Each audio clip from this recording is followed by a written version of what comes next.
Joined with Shauna Green, Illinois women's head basketball coach. And Shauna, obviously, Illinois basketball was ranked 23rd in the AP preseason polls. You know, this is the first time since the 1999-2000 season. What went through your head when you found that out?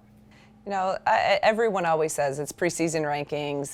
They don't mean anything, and they don't, because it's about how you finish. But I think it does mean something for this program. When you haven't had a preseason ranking in 20-some years, you know, it shows growth. It shows where we've came from in just a short time, in just a year. So it shows that there's respect around the country for Illinois women's basketball, and I want our kids to be proud of that, but I want them to not be satisfied. And we've talked about that all summer. So it makes me proud. That was our vision when we came here, to be a consistent top 25 program. Got a lot of work to do, but it's a great place to start. This is only the fourth time that the Illinois women's basketball program has been ranked in that preseason poll. What does it say about the returning talent that you have? You know, our players are obviously the ones that get all the credit. They're the ones that put the work in. They're the ones that go out there and produce and make the play. So I absolutely love this group. And just, again, last year when we came here, you know, it wasn't, they believed in what we were saying. The people that stayed and the people that came over. It wasn't like it was a glitzy place to come, right? We hadn't won in a long time, but they believed, and they believed in our vision. They believed in us as people and coaches. And that's what makes it special, because it's not like we're recruiting to a top 25 program like we are now. It was, we were building it from the bottom up, and I think that just makes it mean even more. Now, this is your second year, but let's kind of talk about all those accolades and accomplishments that you had in that first year. You know, Illinois was ranked in the top 25, breaking a streak of over 8,000 days that they were actually ranked. You know, you also brought the team to their first in a long time NCAA tournament appearance. You know, what is the kind of credit to your success there? What have you seen kind of happen with the team, and just looking back at that first year? It begins with the players. It begins with them buying into what we were saying as a coaching staff, and what our core values were, what our principles were, how we were going to play, how we were going to go about what we do on a daily basis, on and off the floor. And they never questioned anything. And I think that doesn't always happen when you're taking over a program. So all the credit goes to our players. And they kept showing up. You know, I think the consistency piece was huge. We never lost 2 games in a row twice all year until the very end of the season. So I think that shows a lot about their resiliency, their ability to respond, their ability to learn from failure in a loss, and then get back to it. And that's what I'm most proud of. Looking back over a year ago, what was something that drew you to Illinois? And did you think that you'd have so much success in that first year? You know, what drew me here was, number one, the people. It's always been about the people for me. So, you know, Josh Whitman, I've said this multiple times, was the main reason I'm sitting here today. His vision, his belief in me, and his belief in what he thought and where this program could go. And he's put the resources behind it. Obviously, we're sitting in this beautiful facility, one of the best in the country. And I just really believe that we could recruit. There's so much talent around this area. I believe that we could recruit here and get, you know, great players to believe in what we were doing.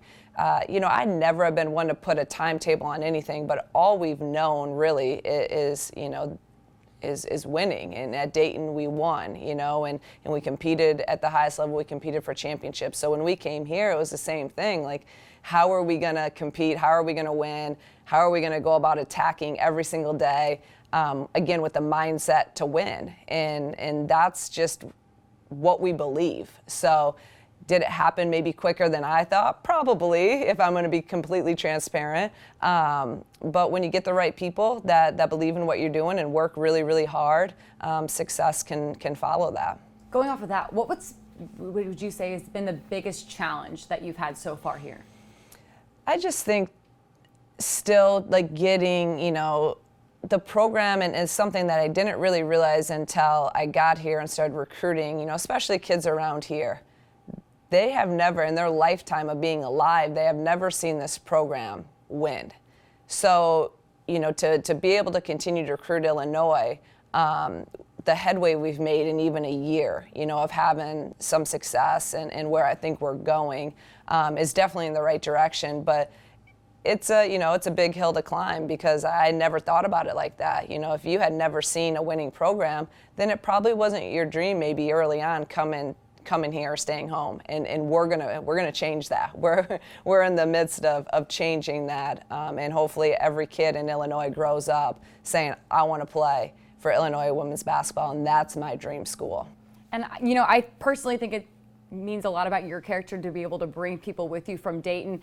Micaiah Cook obviously did it very great that first year here in the Big Ten, and now she's still getting accolades. She's still getting a lot of attention. People are expecting a lot from her as a point guard this upcoming season. What have you kind of seen from her and just that growth as she transitioned from Dayton to the Big Ten? I mean, she's really in her senior year. Obviously, she has another year of eligibility left, but the growth, if you guys would have seen her as a freshman at Dayton, the growth, obviously on the court's one thing, but more importantly off the court and her leadership, her maturity, it's just been completely night and day. And we were actually I was talking with her yesterday about it. It's like, you got to be really, really proud of where you've come from and how far she's grown as a leader, as a person, and as a basketball player. So she continues just to make strides really every day. She's very intentional about trying to get better, whether it's on the court, whether it's being a leader for this team, whether it's being a leader off the floor.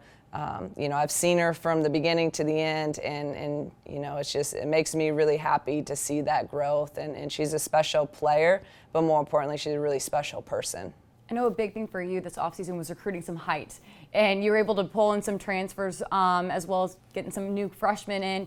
What have you kind of seen from those girls, and can you kind of talk to me about some of these upcoming new players to the Illinois program? Yeah, I'm really excited about who we brought in, and we were very intentional and specific of what we needed to address. Obviously, with our two freshmen, they're bigger wings that can score in a variety of ways, and we were pretty small last year and not very deep in the wing position. So address that, and really excited with their growth and how they've transitioned to college, and they're going to help us this year. And then you look at a Camille Hobby, who obviously is a grad transfer from NC State. She's played 4 years against the top competition in the country. She's had success. She's won championships. So she already comes in knowing what it's like to play and also succeed at that level. So she's going to help us immediately, and it gives us more depth in the post position, where obviously we weren't deep last year. Kendall was playing pretty much the whole game and didn't have a lot of depth behind her. So we really addressed that with Camille. And then with Shea Bolin, kind of addressed even that 4 spot of adding depth. Bryn got hurt at the end of the year. We're playing Adalia at the 4, and she's playing out of position. So just kind of addressing, again, the needs of what we learned from last year with that transfer portal with some experience. How have some of those new faces kind of blended in with the girls that have already been in the program, and what have you seen from them just in those preseason and summer workouts? Yeah, the transition's been really smooth, and obviously 2 of them with Shay and Camille have been in college before, so they know what it looks like, even though it's totally different programs and different schools. And then the 2 freshmen are freshmen, so every day is a new experience for them. But they've been so great.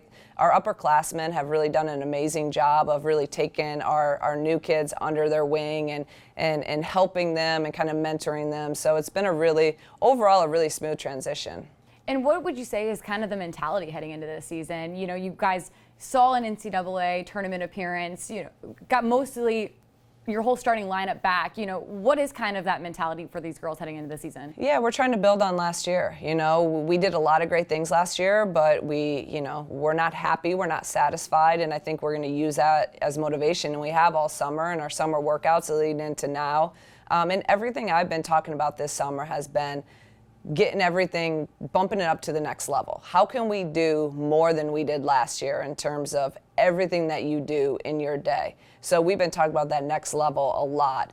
And again, that's everything. It's basketball, it's how you approach everything throughout your entire day, pushing yourself to do more than you did last year. You have a pretty competitive schedule. A big game that I know a lot of people are probably looking forward to is Iowa. You beat them at home last year, but what's that going to be like, especially with all the hype that Caitlin Clark has received? What do you expect to see kind of from that game and just kind of the anticipation and excitement with that game? Yeah, I mean, they're just a great team, obviously. They're a great team. Lisa does an unbelievable job there and has for years. So I have so much respect for them. And obviously, Caitlin Clark is, she's just been so great for women's basketball. And we beat them this past year. So I'm sure I'm sure they have this game circled and are going to want to, get us back. And it's at their home place. And Carver will be sold out. It's sold out for every game. It's going to be an unbelievable atmosphere, for women's basketball and for our team. So we're excited. Again, that's a long ways away, but when it's there, we'll be prepared, and we're going in, like we go into every single game with the mindset and the belief and the confidence to win. But they've done so much for this game, and you saw that in the championship game of last year. All the hype, all the publicity, it's great. Our game is growing. Our game is in such a great place right now, and let's just continue to build on that. You guys are even starting to get more and more fans at Illinois, just seeing all the publicity and attention that women's basketball has gotten, that's something that maybe 10 years ago, even last year, it may not have been like that. What's that mean just to you as a former athlete and a coach, just to see all the attention that the sport is getting? Yeah, we're getting what we deserve, right? Like, the game has always been a great game, but I think now, the athleticism is getting even better. The players, the talent level is even higher. I think people are starting to really appreciate the fundamentals and how the women play this game. So it's a long time coming, but to be able to see, the Big Ten, our attendance across the board right now is at an all-time high. Across the country, it's at an all-time high. Every arena we go in our conference, there is, 8, 9, 10 plus thousands people there. Like I said, Iowa has sold out every game this season. Those are things that, they weren't happening even a few years ago. So our attendance last year from game one to the end, it was just continued to increase. And I just want to continue to challenge and to push our own community to come out and support our team. Come out. We need everyone to come out and fill up State Farm Center. It's a huge advantage to us. It helps us and puts us in a better position to win basketball games when you have that environment. And I hope that, and I believe that the product is a fun product to watch out there. And our kids are out in the stands after games. They're going to sign autographs, so taking pictures. We want this to feel like a family. The community, I want to be a part of our team and to feel invested in our team. And we need everyone to come out and support us. I guess just my last question, you mentioned that you didn't finish the season necessarily how you wanted to. You wanted more. I guess just what is kind of that just thought process in your approach to this season? You did great, though, still last season, but what is just kind of that approach to this season? It doesn't change in terms of our approach. I've always been, and we've always been about one day at a time. It's a process. You got to trust it. We can't worry about March or, January, February right now. We got to worry about today and being the best that we can be and be relentless, in our approach to today. And then you stack those days. The outcome and everything is a direct, result of that. So one day at a time, like we literally, it's all about today and how can we be our best? How can we be a lead in today? And then some of those things will fall into place. And we gotta stay healthy. But that again comes from what are you doing today with your bodies and recovery and everything to be the best, down the road. All right. Thank you so much, Shauna. Thank you so much.